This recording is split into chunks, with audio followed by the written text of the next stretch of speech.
The talent that slipped away, Mick's voice grew quieter, almost as if he knew what he was about to say would stir up more than headlines. Jim Morrison, he said. The name alone carried a kind of tragic electricity. The Doors' frontman, known for his wild charisma and poetic lyrics, had burned bright and fast before his life ended at just 27. Most people spoke of Jim with reverence, focusing on his genius. But Mick's take was different. Jim had the whole world in his hands, Mick began. The voice, the presence, the mind. But he also had this self-destructive streak, and it took over before he could see what he really had.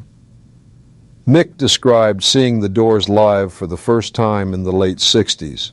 The crowd was mesmerized, not just by the music, but by Jim's unpredictable energy.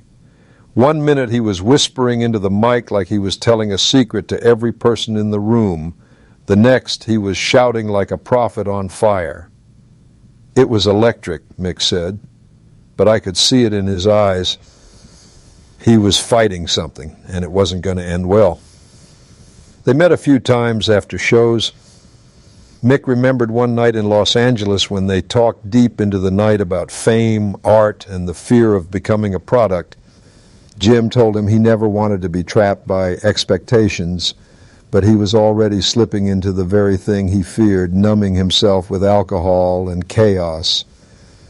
When you've got that kind of gift, Mick said, you have to protect it. Jim didn't, and the tragedy is he could have been so much more.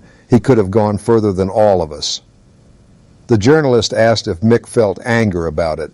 Mick shook his head. No, just sadness, because you can't teach someone to want to survive. They have to decide for themselves.